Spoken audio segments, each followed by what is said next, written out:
this week's film room. It's draft related, as you can see. We got Washington, we got the Huskies. We didn't cover it because we never did a show after it, but the Huskies did beat Oregon. Great call, Parker. You're on that one. I am gonna say it's Dan Lanning's fault because he doesn't know when to kick field goals and when not to kick field goals. So how do they miss that? How do they miss that field goal though? And then they could have done it before half. It's just, and they lose by 3 points. It really killed my soul a little bit. I still that was a fun game to watch and a terrible game to have money on. I will say that. It's very accurate, which I definitely did. Dude, I lost my spread by the hook. No, I had the Huskies minus 3.5. Oh no! That's how they get you, dog. Anyway. That's how they get you. So, one thing during that game that really stood out, or what are we doing here? I'm trying to explain what we're talking. About. I'm excited to find out. We've been. It's like anytime I think of something, I'm like, oh yeah, I haven't talked to Parker about this. It's like, God damn it. Like, we got the band back together. There's a lot going on. My brain's all over the place. Okay, we're doing a film room. At this point in time, we're 5/8 of the way through the college football season. That's math. That's probably pretty accurate too, if we're talking. So anyway, Draft Dorks have probably bombarded you with like a bunch of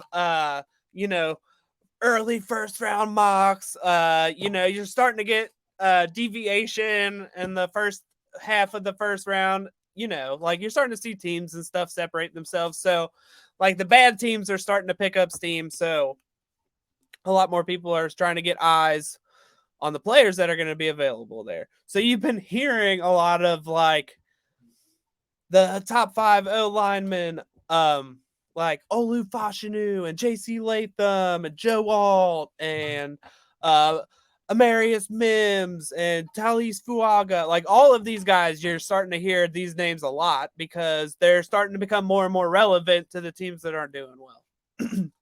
So what I wanted to do is take the next step, the next logical step in that thing, because another thing that's been very prevalent that you're hearing with draft media is that this offensive tackle class is great. Like it's one of the best offensive tackle classes that we've seen. Generational, in a to use the buzzword. I hate that word. It's awesome. It's been used too much. So I, being the draft guy, wanted to really dive into this. And I definitely got into it a little bit over the summer. But I've watched 12 offensive tackle prospects, guys that have played offensive tackle. So I wanted to give my thoughts on the next 5. So this is the not top 5 offensive tackle list that I'm going to give you. It's 5 guys that I really like outside of those big names that you've been hearing. A couple of things I do want to update with the top 5, my top 5. So my top 5 are Olu Fashanu, JC Latham, Joe Alt, Amarius Mims, and Kingsley Suamataia. Mims, he's kind of dropping for me. He has an ankle issue, hasn't played much for Georgia, so he's falling. He was a top 3 tackle for me over the summer. I really liked what I saw from Amarius Mims. Yeah, last season. I don't have any Oregon State film, so I haven't watched any Talis Fuaga in full. I have seen a lot of clips. I've seen some cut-ups. I've seen some breakdowns of his game, and I am very, very excited to watch him. I'm eager to watch him because I think just based on what I've seen, he is solidly in this top 5 of this class, which means he's probably a first-round player at this point. And then we have my number 5 is Kingsley Suamataia. We did a whole film room on him, so I figured to move past that, like we've already seen Kingsley 100% broken down. Are you frozen, Parker? Or are you just sitting like that? Oh wow, that was incredible. I thought you froze, man. just, it just. I'm locked in, man. You're giving out good information here. It's funny because like all I was thinking about was like, man, I've already watched like 4 or 5 games of Fuaga just from the broadcast angle because I love watching him. And Jared hasn't watched him yet, so I'm just gonna sit here in silence because I love that guy. All right, yeah. Like you know me. I've said a couple of times, for me to fully evaluate people, I need the end zone angle. So, yes, sir. So, there's going to be a couple of guys that you'll hear in my not top 5 that a lot of people have in their top 5. So I think one of the big things I want to do is explain what these guys are, because there's a reason they're not in the top 5, obviously. No.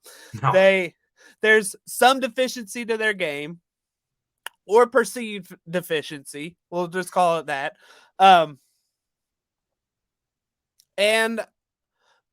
There's going to be pros and cons to their game that I want everybody to be conscious of as they hear these names as we go throughout the draft process, that are very important evaluation tools. So let's start.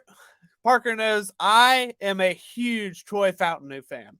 He's the left tackle. He's here. He's number 55 here.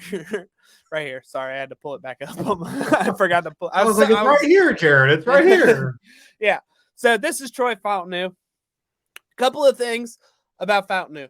He has a ton of experience. I think he has 3 years starting for Washington at left tackle. He's a bit undersized. He's listed at 6'3", 300 pounds. So not a big guy, but Dave Brugler, they had on their Prospects to Pros, they had a whole O-line show, and they said that Fountainu has 34-inch arms. And it took my brain so long to see that. It's the reason it's one of those things where he has learned his strength very quickly, and he has applied it to his game almost seamlessly. So my favorite things about Fountainou's game are his hands. Like, he is so good at hand fighting. His frame allows him to anchor well. He gets good leverage. He has incredible hand placement. And he's very quick. He's got great feet. You can see his athleticism. All of these things are awesome. The only knock on him from a tackle perspective, a lot of people think he's going to transition to guard at the next level. That's fine. I think he could play anywhere you need him to with his skill set. But I think this is one of those things where I would try him out at tackle in the NFL before I told him he had to move anywhere on the line. So this is one of my favorite things. This is like one of his normal pass sets. Like, you see this 20, 25, 30 times a game from Washington's offense. It's just clean, man. He gives you the hand flash here to get the edge defender to throw his move, and then bam, hand placement. He's got armpit with his outside. He's upper shoulder with his inside, and he is not going to let this guy go anywhere he wants to. Guys, chops his hands down. Length, right? That's where you see the length and the extension. Because I mean, he's standing vertical essentially, and just bam, right in the armpit. Like yeah. And I feel like that's where you really hit it on the head, because this is this year's Skoronski is what this is. And look, he even gets those hands chopped. Yep. Bam, right back where they were. Just incredible replacement. Like, and this happens so much on his film. He is also the king of the snatch trap. I think he has 3 or 4 of those a game. If you go through my thread on my Twitter page, I love documenting all of his snatch traps. This is from Boise State this year. He had like 4 or 5 in this game. All of them were incredible. One of them was the smoothest I've ever seen. He just kind of just like pillows the dude to the ground. Well, that's what I was going to say. It's like he just like puts people on the ground. Speaking of, can we watch this right tackle real quick? Yeah, absolutely. He's a redshirt sophomore. He may or may not declare this year. I don't remember his name. He's coming out. Yeah. He's also been very impressive. Oh, all right. So as you can see, anyway. Our next player on the not top 10, Graham Barton, very kind of similar to Fountain, undersized, but I'm pretty sure he can play any position you want to. Like, but you're kind of the difference is with Barton, you're kind of hoping tackle is a last resort. Like you kind of hope he can transition a little easier to the interior. He's stout, he is strong, sneaky athletic. But one of the big kind of things for me, he doesn't always look coordinated. If No. that's I've told you, me and you were talking about this one time. I was like, I think his feet are just too big. It looks like he's playing with size 25s out there. Yeah. Is what is just the fact of the matter. Yeah. He has heavy feet and pass protection. And he has pretty inconsistent hand placement, but he does a good job replacing and stuff like that. Very experienced. I think he's played 4 years at Duke. Yeah. He started at center and moved to left tackle. And one of the things I love about Barton, he is a finisher. He is very mean in the run game. I think his run film is so much more impressive than his pass pro right now. He just plays with a nasty edge here, number 62. Just look at him.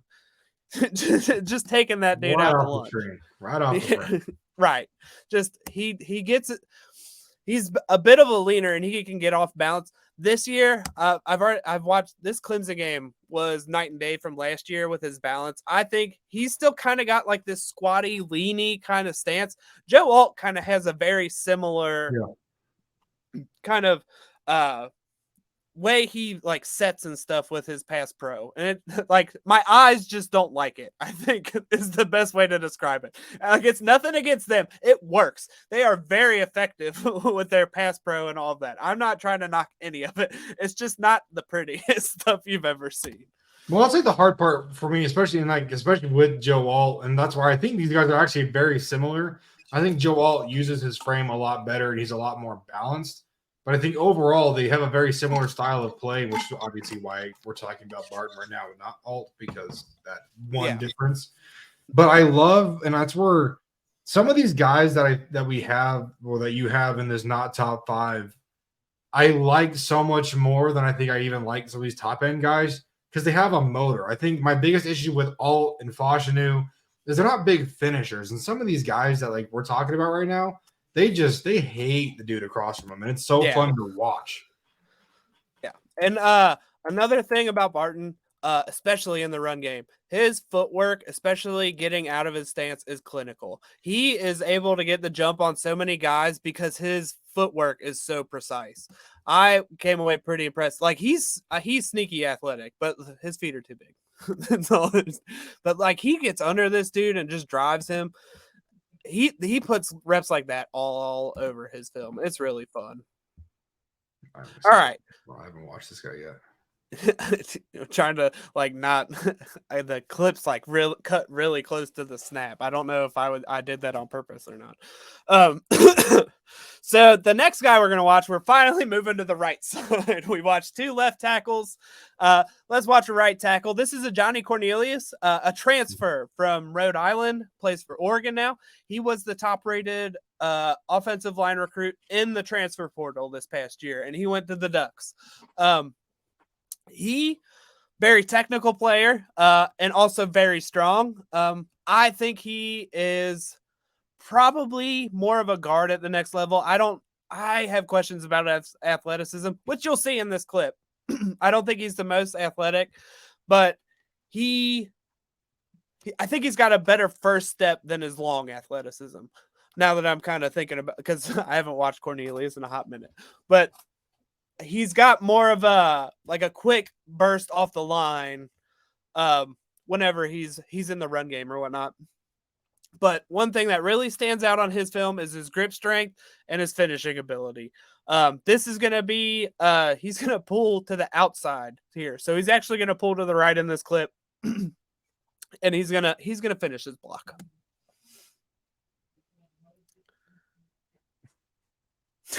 Out of bounds. But you see what I'm saying? Like he's kind of like he's got a great first step there, and then like once he's up and moving, he's kind of a slow strider. It's like top speed, right at the gate. Yeah. You're not getting faster. You're just kind of getting. But other than that, I love a whole lot about Cornelius, especially in pass pro. He is very good. He's got very quick feet. Like he'll shuffle, he'll kick. His angle sets are very impressive. He doesn't do a lot of like it's Oregon, so they don't do any vertical sets. He jump sets really well. He's got some pretty good length to him too. So I came away really impressed when I watched Cornelius's film. I was gonna say, how big is he? He looks massive. He's 6'5", 320, something like that. He's a bigger boy. That'd be a nice guard though. That's like with the teams like the Eagles, like at like those interior spots where you can have like very more athletic center and then like these bigger. Yeah. Very much like Tyler Steen, I feel like. The steamroller. The steamroller. All right. So now we got Patrick Paul. This blackout game's so dope. It is. I like when they have the black UH on their helmet. So Paul, he's I think he's more athletic than people are going to give him credit for, because people are going to forget that he's 6'7", 330 pounds. He's also got like 35-inch arms, which is bananas. My biggest pet peeve with Paul are his hand placement, and he's a leaner. He's a waist bender. Mm-hmm. I haven't updated. He's another reason he's on my not top 5 right now. Don't have any Houston film yet. I haven't updated him. He's one of the few people I haven't been able to get new film on. So, part of me is just not updating this, but from what I saw last year, bit of a leaner, hand placement is inconsistent, and he will not reset his hands. He's got really good grip, and he's pretty fun in the run game. He doesn't have like a thick lower half, but he has a lot of power in his lower half. See, he's kind of got like stick legs. He's built like Villanueva. Yeah, he looks like. He looks like a young Whitworth or something, you know. Not that I'm saying he's that caliber player. I mean, he may get drafted in the same kind of, I don't know.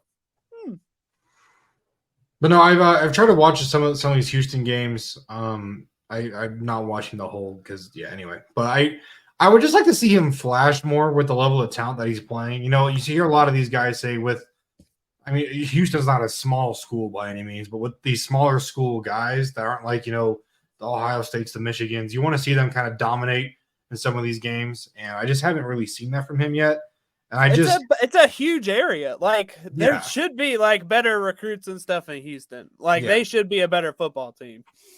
But I haven't seen crazy flashes out of him. But he's a guy where like his ceiling feels like it's the sky, right? Like it feels like he could just be. He could turn into the best prospect in this class, or he could fall off the face of the earth. Like I have no idea what this guy's going to do at the next level at this point. Right. I'm excited to see him at the combine. I hope he ends up getting invited. He should get a combine invite. I want to see him run and move in these drills, just because the athleticism thing I feel like he's gonna fly off the boards in my opinion.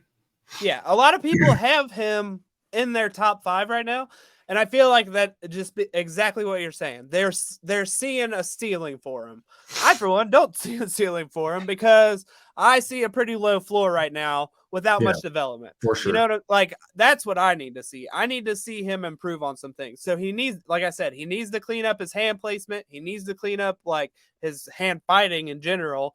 He needs to clean up his posture. He just has a lot of technical things. Very technically, raw. And that you know me, I'm president of the High Floor Fan Club. So he is not very high on my list right now. And he's a guy where it's like if he falls like into the 3rd, 4th round, then he's probably looking at like, why would I not take the swing at this guy? But I don't like him as an early 2nd round or even definitely not a 1st round prospect right now, just because he is so raw. And he's not raw in the way that like Penei Sewell was. He's raw in like a very like your technique hurts me to watch, but I can see that if you can figure it out, then you're gonna be awesome. Yeah, he has a mid to late 3rd round grade from me right now. Like I wouldn't spend anything more than that. But if I see more development over this year, he has all of the tools to move into that early day 2, day 1 conversation. Like I understand it. And it's all because as big as he is, as spindly as he is, if he gets his hands on you, man, He's so strong. He is He's so strong. So strong. Strongest man ever. He just All doesn't know how to use his lower half at all. Like at all. It's just lock legs and just grab it. But if he grabs you, it's like Frankenstein, man. You can run away from him pretty easy, but if he gets those hands on you, man, it's over. It's over. And he had I've probably watched 5 games of him from last year. He has fun run flashes, in the run game. Like when he gets moving, when he gets all of that stuff going in one direction and gets his hands on somebody, it's dynamite, man. And I know that's what people are trying to grade put his draft grade as, and it's like, no, so put your brakes. The rest of it needs a whole lot of work. Definitely a guy that's got early second round highlight film, but a mid third round grade. Yes, yep. Be careful of the highlight tapes on Patrick Paul. So the last guy we got here is Jordan Morgan, who, if we were going solely on film grade, would be an early day 2 grade for me, borderline day 1, because he has a lot of technical issues. And I have told you about this, but the reason he has technical issues, in my opinion, this is not anything I'm hearing or anything like that. This is all based on my brain. But he has the last 3 seasons, he has had season-ending injuries at the end of the season. So he's missed 3 or 4 games of the last season. He's had to rehab during the off season and come back and play. 2 of them were ACLs, and I think the other one was an ankle or something. He broke his ankle or something like that. So they're all leg injuries. And in college, the biggest jumps in your development happen in the offseason, when you can train your technique, when you can build muscle memory to develop your game. Morgan hasn't been given the opportunity to do that because of his injuries. So my biggest issue with Morgan is his technical deficiencies are linked to his injury history, because he hasn't been able to put in as much time. Don't get me wrong, he is athletically gifted. He is probably, in my opinion, the second most athletic tackle in this class. If he's healthy at the end of the season and he tests at the combine and everything, he will be one of the biggest freak athletes on the offensive line. But I don't know if he's going to play tackle. Because his technique is not great, especially in pass pro. But his run blocking is very close to elite level for college play. He's a model.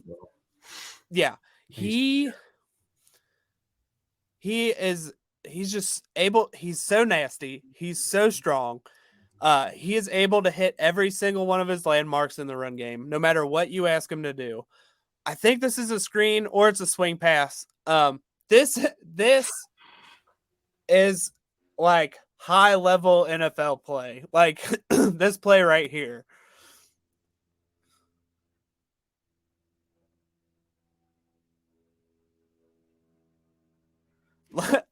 He's 30 yards downfield blocking 2 guys at the same time. What's the thing that's I think the craziest to me about him, where he has the lengthy injury history, but somehow has found a way to still be a high level athlete. Usually you'll see these guys take even after a knee injury or an ankle injury, they are dramatically less athletic, whether that's a confidence thing or just them just not having it. But he's gone through all these different rehab processes and still moves like this. And that's what just blows my mind, and why I want him to be higher on my board. But I can't do it, man. I can't. Yeah, it's so frustrating. And like I said, and it's not just it's not that you're just seeing this, it's the whole other side of it. His pass protection needs so much work. He's late punching, wide hands, clumsy feet. All of that needs work too. But then you see this.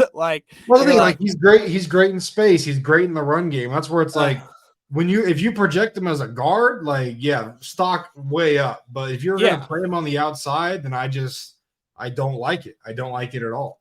Yeah, and I think with his history, you're projecting him you're projecting a lot to put him in the first round. Yeah. Is there a possible? I feel like maybe without his injury history, he's like a Matthew Bergeron anyway. Oh yeah. So like these people that keep putting him in their top 5, I get it. I understand. I know what you're grading off of, but with him, it's such a different story. Like it's one of those things. Like he may drop to day 3, like round 4. Like we're not talking like crazy 5th, 6th round stuff, but he may drop to like the day 3 because nobody wants to spend the money on a injury history like that. We've seen it before with guys like Trey Smith and whatnot. I wouldn't be surprised if he's one of these guys where everybody loves him, but he falls so far in the draft because of his medical history.